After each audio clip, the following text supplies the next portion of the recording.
রাধে রাধে বন্ধুরা, অমৃত কথা বাংলা চ্যানেলের নতুন পর্বে আপনাদের সকলকে স্বাগত জানাচ্ছি। মা দুর্গার অশেষ কৃপা পেতে অবশ্যই কমেন্ট বক্সে লিখুন জয় মা দুর্গা। আজকের পর্বে আমরা জানবো মা দুর্গার পছন্দের ফুল কি কি।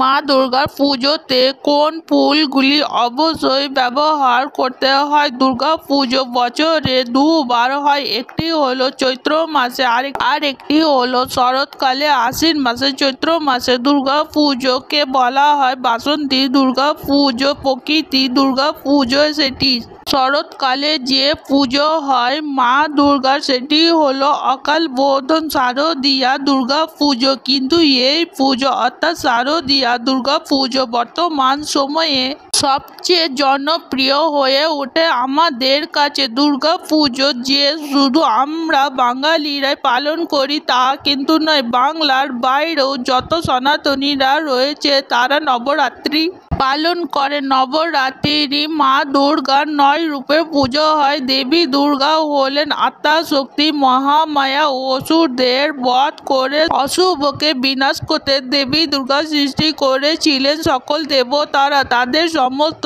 তেজ একত্রিত করে পুঞ্জীভূত করে জন্ম হয়েছিল দেবী দুর্গার। নবরাত্রি চৈত্র মাসে হয়, নবরাত্রি শরৎকালে অর্থাৎ আশ্বিন মাসে শারদীয়ার সময়ে হয়। নবরাত্রির সময় মা দুর্গার 9 রূপের পুজো হয় 9 দিন ধরে। শরৎকালে যে নবরাত্রি হয় সেটি হলো মহালয়া অমাবস্যা পরের দিন থেকে অর্থাৎ প্রতিপদ তিথি থেকে চলে নবমী তিথি পর্যন্ত।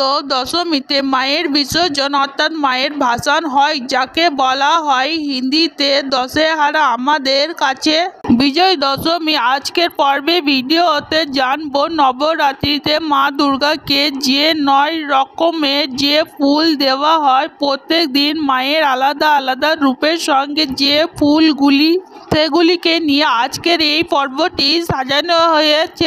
আশা করি আপনাদের ভালো লাগবে। সবটাই জানবো এই ভিডিওর মাধ্যমে। ভিডিওতে যাবার আগে অমৃত কথা বাংলা চ্যানেলটিকে অতি অবশ্যই সাবস্ক্রাইব করুন, লাইক করুন, কমেন্ট করুন, শেয়ার করুন, আধার্মিক নোটিফিকেশন ঘন্টাটি বাজিয়ে দেবেন। তাহলে চলুন দেরি না করে ভিডিওটি শুরু করা যাক। এছাড়া আরও একটি বিষয় হলো সেটি হলো আমাদের সনাতন ধর্মে পুজোতে ফুল ফল আবশ্যিক।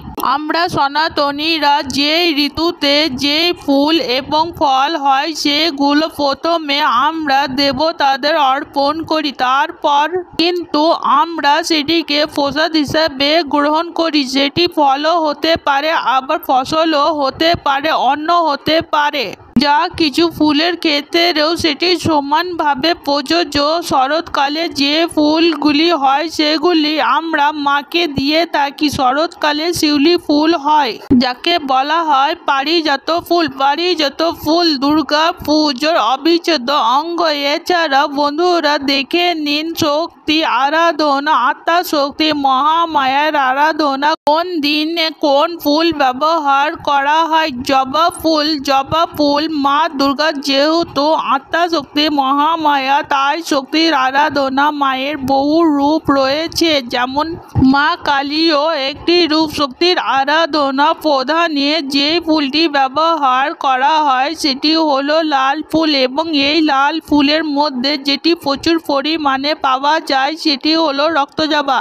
রক্তজবা ফুল আত্মা শক্তি মহামায়ার পুজোতে অবশ্যই প্রয়োজন। মায়ের প্রথম দিনে নবরাত্রির প্রথম দিনে পুজো হয় শৈলপুত্রী। শৈলপুত্রী পুজোতে সবথেকে যে বেশি ফুল ব্যবহার করা হয় সেটি হলো জবা ফুল। মা দুর্গার পুজো করার জন্য, জীবনে সমৃদ্ধির জন্য, শক্তির জন্য, ভয় ভীতি দূর করার জন্য নবরাত্রির দ্বিতীয় দিনে মা ব্রহ্মচারিণীর পুজো হয়। দেবী পার্বতী ব্রহ্মচারিণীর রূপে বছরের পর বছর ধরে কঠোর তপস্যা করেছিলেন ভগবান শিবকে তার স্বামী হিসাবে পাওয়ার জন্য। ভগবান শিব মাতা পার্বতীর তপস্যায় সন্তুষ্ট হয়েছিলেন এবং পার্বতীকে তার স্ত্রী হিসাবে গ্রহণ করেছিলেন। এই সময় দেবী চন্দ্রমল্লিকা ফুল ব্যবহার করেছিলেন ভগবান শিবকে তুষ্ট করার জন্য। চন্দ্রমল্লিকা অনেক রঙের হয়। আপনারা সাদা, হলুদ, গোলাপি, লাল যেই রঙেরই চন্দ্রমল্লিকা পাবেন এই দিনে দেবীর উপোস করলে বা আরাধনা করলে ব্যবহার করতে পারেন। এছাড়া মা দুর্গার পুজোর 9 দিনে এই ফুলের অন্য দিনও ব্যবহার করা হয়। দ্বিতীয় দিনে মাকে চন্দ্রমল্লিকার সঙ্গে মিষ্টি ভোগ ইত্যাদি দেয়া হয়। বলা হয় দেবী ব্রহ্মচারিণী পুজো করলে মা পার্বতী বিশেষ রূপে বিবাহিত জীবনে সুখী হয়। সুখ এবং সুন্দর দাম্পত্য জীবনের জন্য স্বামী স্ত্রীর মধ্যে ভালোবাসা বৃদ্ধির জন্য মা ব্রহ্মচারিণীর পুজো করা হয়। 3 দিনে মায়ের যে রূপে পুজো করা হয় সেটি হলো দেবী চন্দ্রঘণ্টা।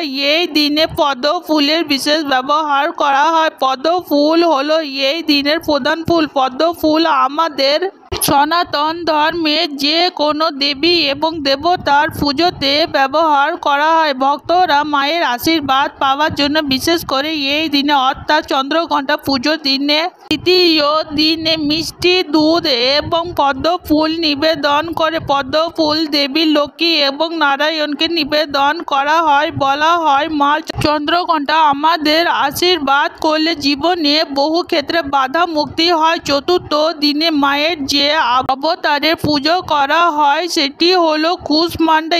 এই দিনে মাকে অর্পণ করা হয় যে ফুল সেটি হলো জুঁই ফুল। এই দিন মায়ের প্রধান ভোগ হলো মালপোয়া। এছাড়া মাকে তার পছন্দের মিষ্টি নৈবেদ্য দেওয়া হয়। কুষ্মান্ডা আমাদের আশীর্বাদ করলে আমাদের কোনো কাজ জীবনে যদি সেটি আটকে পড়ে থাকে সেটি কিন্তু সফল হয়ে যায়। অর্থাৎ কর্মক্ষেত্রে বাধা দূর করার জন্য ভক্তরা কুষ্মান্ডা দেবীর পুজো করেন। এই দিনে প্রধান ফুল হলো জুঁই ফুল। পঞ্চম দিনে দেবীর পুজো করা হয় যেই রূপে সেটি হলো স্কন্দ মাতা। এই দিনে মাকে গোলাপ ফুল অর্পণ করা হয় সেটি হলো এই দিনের প্রধান ফুল। নবরাত্রি পঞ্চম দিনে গোলাপ ফুল জীবনে সৌভাগ্য আনে, শান্তি আনে। গোলাপ ফুল হলুদ, লাল যে কোনো রঙের মাকে দিতে পারেন। গোলাপি রঙের গোলাপ ফুলও দিতে পারেন। নবরাত্রির 6 দিনে দেবীর যেই রূপে পুজো করা হয় সেটি হলো কাত্যায়নী এবং এই দিন থেকে আমরা বাঙালিরা দুর্গা পুজো শুরু করি অর্থাৎ ষষ্ঠী দিনে। এই দিনে মাকে দেওয়া হয় প্রধান ফুল গাঁদা ফুল। কাত্যায়নী হলো মা দুর্গার অন্যতম একটি উগ্র রূপ। স্বাস্থ্য, সমৃদ্ধি এবং সমৃদ্ধির জন্য গাঁদা ফুল দিয়ে এই দিন দেবীর কাত্যায়নী পুজো করা হয় এবং এই দিনে মায়ের ভোগে মধু দেওয়া হয়। সপ্তম দিনে মায়ের যে রূপে পুজো করা হয় সেটি হলো কালরাত্রি। এই দিনে মাকে কৃষ্ণ কমল ফুল দেওয়া হয় যাকে ইংরেজিতে বলা হয় ব্যাসন ফ্লাওয়ার। সপ্তম দিনে নবদুর্গার কালরাত্রি পুজো করা হয়। সমস্ত অসুর, ভূত এবং অশুভ আত্মা অর্থাৎ নেতিবাচক শক্তিকে ধ্বংস করার জন্য আমাদের জীবন থেকে লোকেরা এই দিনে বেসন ফ্লাওয়ার দিয়ে মায়ের পুজো করে এবং মাকে ভোগে গুড়ের প্রসাদ দেওয়া হয়। অষ্টম দিনে মায়ের যে রূপে পুজো করা হয় সেটি হলো মহাগৌরী। এই দিনে মাকে মোগরা ফুল দেওয়া হয় অর্থাৎ জুঁই ফুল নিবেদন করা হয়। নারকেল হলো এই দিনের প্রধান প্রসাদ। জীবনে শান্তির জন্য মাকে এই ফুল দেওয়া হয়। এছাড়া মহাগৌরী পুজো করে নিঃসন্তান দম্পতিরা সন্তান প্রাপ্তির আশাতে নবরাত্রির 9 দিনে অর্থাৎ শেষ দিনে মাকে চাপা ফুল দিয়ে পুজো করা হয়। এই দিনে মায়ের যে রূপে পুজো করা হয় সেটি হলো সিদ্ধিদাত্রী। মূলত সাদা রঙের চাপা ফুল দেওয়া হয়। ভক্তরা বুদ্ধি শান্তি রক্ষার জন্য মাকে এই ফুল নিবেদন করে। দুর্গা পুজোর 9 দিনে এই ফুলগুলি প্রধানভাবে ব্যবহৃত হয়। এছাড়া দুর্গা পুজোতে আরও 2টি ফুল ব্যাপকভাবে ব্যবহৃত হয় সেটি হলো নীল অপরাজিতা ফুল। হিন্দু পুরাণ থেকে জানা যায় নীল অপরাজিতা ফুলকে এই পৃথিবীতে নিয়ে এসেছিলেন অসুরদের গুরু শুক্রাচার্য।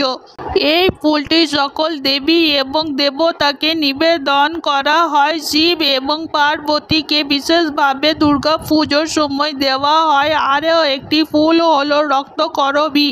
ভিডিওর প্রথমেই বলেছিলাম যেহেতু শক্তির আরাধনা পুজো হয়, দুর্গা পুজো, কালী পুজো, এই সকল পুজো হলো শক্তির আরাধনা।